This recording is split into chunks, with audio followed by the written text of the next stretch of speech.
What's happening, traders and investors? It's Rod with POW Group. Welcome back on the Pursuit of Wealth for a daily market recap. Today's a recap for July 27th. Hope you're all doing awesome out there today. And we've got a lot to cover here in today's video, so going to go through this a little bit quicker. But as the main topic of the day, we're going to be focusing on IMV Inc. stock, so ticker symbol IMV, and we'll be doing the US dollar ticker, so all prices will be in USD. But before we jump in, make sure to smash the like, subscribe to the channel. I'll put some timestamps in the description below for your convenience as well. But as we normally do, we'll look at the news and events on the day, then we'll look at the crypto, the broader market, and then a detailed analysis on IMV stock, how we could have potentially saw this coming.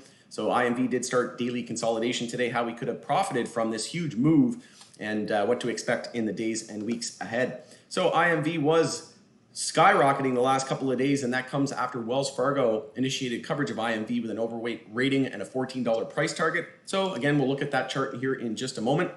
But Google advertising revenue was up 69% from last year, and the S&P 500 slipped today, but we ended up confirming a 15-minute uptrend and a 15-minute bull flag into the end of the day, and it's a potential daily bull flag, and I think that is because of the anticipation of Google and all the big tech earnings. So Alphabet absolutely crushed earnings. They beat on EPS and revenue, just destroyed Microsoft as well, but didn't see a huge beat on revenue, only about a couple million. So you can check that out on your own time. I'm going to move on in effort of time though, but we should have Apple's earnings out here any minute. AMD also, Visa, Starbucks beat on earnings tomorrow. We got Boeing, Shopify, Pfizer, Tilray, McDonald's, and Spotify pre-market. And then we have Facebook, PayPal, the big ones after close tomorrow. And then I'll be watching as the main focus on Thursday would be Amazon after market close. Also, Tesla reported earnings beat on EPS and revenue yesterday and topped $1 billion in net revenue for the first time ever. And they also reported $1.3 billion in Bitcoin holdings on the balance sheet for Q2 2021. So still holding strong there. We also know that SpaceX holds Bitcoin on the balance sheet. Also, Amazon denies rumors planned for Bitcoin support. So again, we didn't see anything official from Amazon.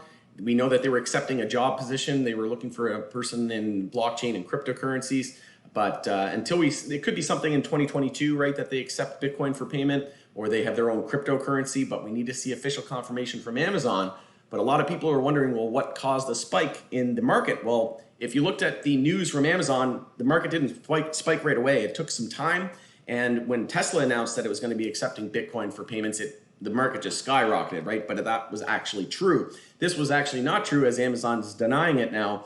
But so what caused that spike? Well, Tether is now being investigated. So a lot of people are speculating that people left Tether into Bitcoin as it was nearing a bottom, and it looked like we could be seeing the market temporary bottom being set and one more final push up higher. I think the bull market's still intact. I think we're still targeting 80 to 100K.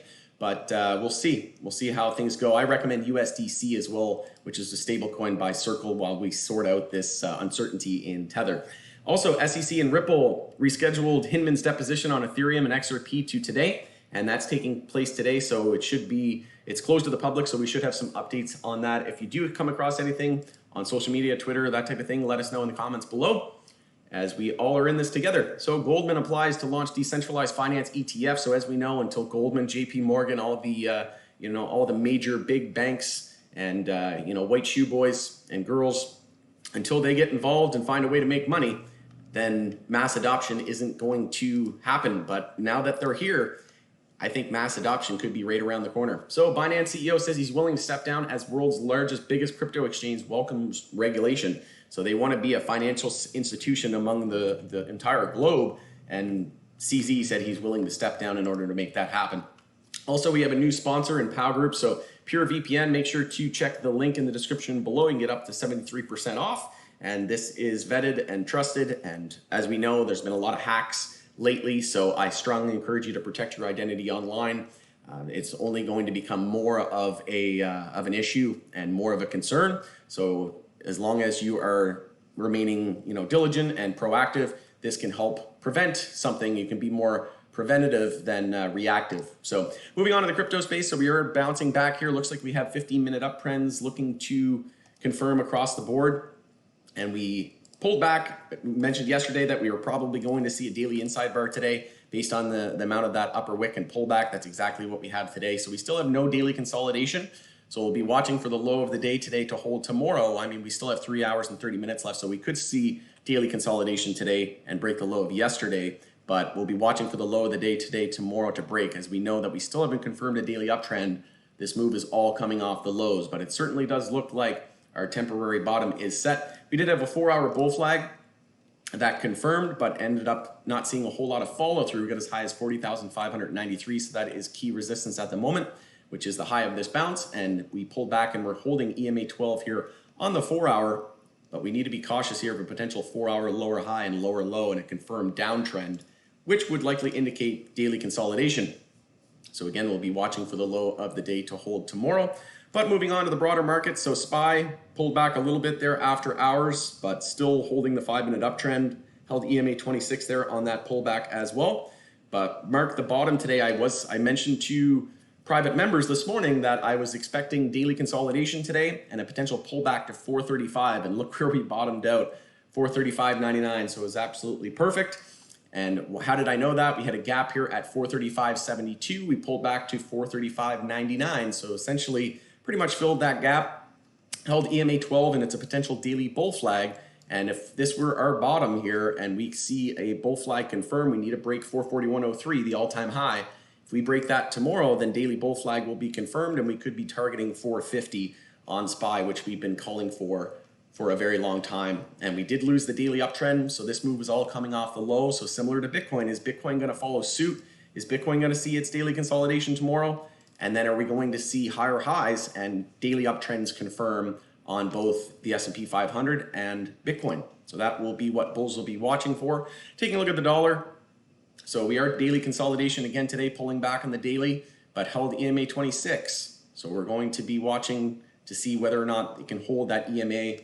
And then on the weekly time frame, weekly consolidation is underway. So that was the first time we started weekly consolidation since 89.53. But at this point, it's a weekly bull flag. So we'll be watching. If we confirm the weekly bull flag, then we could be targeting $96 on DXY. So going to continue to monitor that. We want to see DXY be weak in order to be confident that stocks are going to see a lot more upside. But I do think that the S&P 500 and the overall broader market is set for higher gains. But QQQ is down here, even though Google and Microsoft beat on earnings. So it's a potential daily inside bar tomorrow, but daily consolidation today. Tech was a bit weaker. And from the all-time high, pulled back about 2.5%, a little under 2.5%. But again, just looking for that daily high or low. And then we'll look up to the all-time high at 368.89. Need to change those daily trends with a resistance break. SMH, so a little bit weaker than QQQ, as we've been saying that on this channel for a while now, and that was evident today from its high of the bounce here. We are down 4%, but still just looking for its daily high or low. No longer a daily bull flag, and we could potentially see a daily equilibrium. Oil. So oil daily consolidation yesterday, but it's an inside bar today in tightening range, so we'll want to see which way this breaks. If we break bullish, then we likely confirm the daily uptrend. If we break bearish, then daily consolidation is still underway. Silver weakness continues. We got 28 minutes left in this daily candle, so it's set up for a potential daily inside bar. It's been weaker than gold. Gold did start daily consolidation today. So we are a little bit weak here on gold, not participating, like I said, with the rest of the market, but going to be interesting to see how it behaves if we see SPY and the S&P 500, the broader market pull back. I do think that gold and silver could act as a safe haven as well against any real market weakness or any potential inflation concerns. XBI, so biotech sector, pulled back again today. Daily downtrend here with a lower high and lower low. XHB, home builders ETF, daily consolidation today after breaking the inside bar bearish and holding the EMAs here. So just looking for a daily high or low. XLE, energy sector, daily inside bar and tightening range after confirming a daily bull flag and an uptrend. Financial sector, so pretty choppy here on the daily time frame. We did have support. Hit a mini high or low here at 36.05, and we got as low as 36.02. So holding that $36 area. If we lose 36, looking down to 34.90. Healthcare sector has been extremely strong. Closing at the high of the day today. It's a potential daily bull flag. And at this point, going to anticipate higher highs based on the close today, and we could be targeting 134 on the healthcare ETF.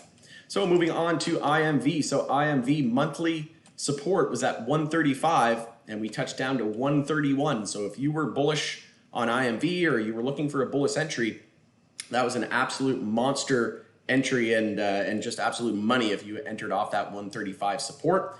And then we had that analyst. It's funny how they come out with an upgrade of $14 when it's down from the high here at 682, when it's down 80%, over 80%, and it's right at monthly support, right? Funny how that is, but that's just how the game is played. And like I said, playing off that 135 support, if you entered there at 130, right around that 130 area, you would have seen about 80% of upside. And if you set your stop even below 130 or 125, you never would have got stopped out. We had a low of 131, so that's why we allow a little bit of wiggle room. But we also touched down on weekly oversold conditions, which was the first time really since we hadn't really touched that weekly oversold from all the way back in February of 2016. So that is a long time, right? We're looking at 4 years, 5 years. So that is a long time. And if you're just even going off that basic concept of weekly oversold, like generally it's not good to buy when things are weekly overbought, and generally you want to buy things when things are weekly oversold. Now you don't want to just throw a dart, but you want to obviously not catch a falling knife either. So you want to make sure that you know why you're entering, if it's near a support level, or you're using a stop loss. Are you using less capital to account for that risk? So there's all different types of things to consider when you're entering on weekly oversold. And why is it weekly oversold? Is it just beaten down? Is the stock, are they under legal repercussions? So there's all these different things that we need to consider. But in IMV's case, it was just a simple fact that we went too low and ran out of sellers, right? So it comes to a point where the scales tip, and we had rejected at EMA 12. Ever since we lost it, it has been acting as a brick wall, as resistance. So you can see here, fail, fail, fail. And then we got above it, but topped out just below EMA 26. And now here we are back down below EMA 12. So if we can close the week above 212, which is EMA 12, then that would be bullish in my opinion. But we also have earnings scheduled for July 27th. So that's today. So IMV earnings today. No, I'm not sure what happened there. So 12th of August, it's saying. So second week of August, we should see earnings out. But we did have that massive move, like I said, off of 131. So if you entered off of that support test, that was about an 84%, 85% bounce. So congrats to the bulls. But we did have a mini daily high or low here. So from the high, we pulled back about 12%. So if you wanted to say that was a daily high or low, it wasn't a huge pullback or a pivot point, but I wouldn't argue with you. So if you wanted to enter there off of, with a stop below 131, that could have been a nice entry as well. And even from that level, you would have been up about 78%. But here we are starting daily consolidation. We're down about 30%, a little over 30%. We filled the gap here at 205. And we also had some resistances to be watching. So we had the weekly resistance, weekly 10-week moving average there at 208. We also have the stochastic, which has crossed bullish. MACD still yet to have a bullish cross, but we'll be watching for that as well. And we still have the weekly moving averages, so the 100 and the 50, all the way up at 310 and 322 respectively. So still a ways away from those weekly resistances, but we did top out just below the 100-day moving average. We got above the 50-day moving average there at 215, and here we are back down above it as well. So that is going to be key resistance as well, the 50-day moving average. So we'll want to close a daily candle above it. You can see here yesterday we opened, but we closed below it. So that was bearish. And even if you just exited yesterday at the end of, let's say you were entering in a swing position or a day trade position and you were going to swing it, you could have made a bearish position based on that close and in anticipation of daily consolidation. So say that 5 times fast. But we also topped out at the 20 weekly moving average, which was there at 243. And we had the weekly VWAP, which was trending lower and extremely bearish there at 234. So again, we were approaching that resistance. We had a lot of different moving averages and VWAP resistance in that area, just over $2 and around that 230 area. So as we know, when something runs 80% off the lows, well, we need to expect a 10, 20, 30% pullback. And I know a lot of people were probably wondering, what happened? Is there a reason for this? And there is no reason, in my opinion. It's just when something runs 80%, it should just be default in the back of your mind. Well, we're going to see a 10, 20, maybe even 30% pullback, because from that high, we could have pulled back about 42% and still just be looking for a daily high or low, right? So look for potential daily equilibrium and tightening range, but we did close above EMA 12 here on the daily, but it's set up for a potential daily inside bar and tightening range into tomorrow. But we're in a monthly downtrend. We're still in a weekly downtrend as well. So we want to see, just zoom out, right? So once we confirm a daily uptrend, then you zoom out to the weekly. And at the moment, we're just expecting a weekly lower high. And we also have EMA 26 there as resistance at 254. But bulls want to see as big of a bounce on the weekly as possible to form a weekly higher low and then change the weekly trend. And then we'll zoom out to the monthly and change the monthly trend. But we do have a lack of resistance here on the monthly all the way up to 460 and then 682. So this is one of those names where it's extremely high risk, high reward. And it wasn't set up well at all if SPY saw any really, daily consolidation or weekly consolidation or any significant pullback. But again, if you're entering a name that's a bit of a falling knife, you want to be entering off of support, or you want to have a plan, right? And this could have been a nice entry right off of that 135. It would have been risky for sure because we didn't know if SPY was going to pull back today, which it did. But you could have entered with that stop just below, and you would have been heavily rewarded. So once again, congrats to the bulls and potential for inside bar into tomorrow. Taking a look at the rest of the movers and shakers. So we had IMV, DFLY, and EH leading the decline today. And on the bull list, we had NEXE, VERY, and FVRR. Just taking a look at some of our names here after hours. So Goog, just take a look at Goog real quick. So up 0.6% after hours. Microsoft probably down 2.6%. So not seeing a favorable reaction here. We did start daily consolidation. Now we have support coming up at 274.45 on deck. All right, going to end it there. Thanks for joining us on the Pursuit of Wealth for a daily market recap, and we'll see you a little bit later on for an MJ sector review.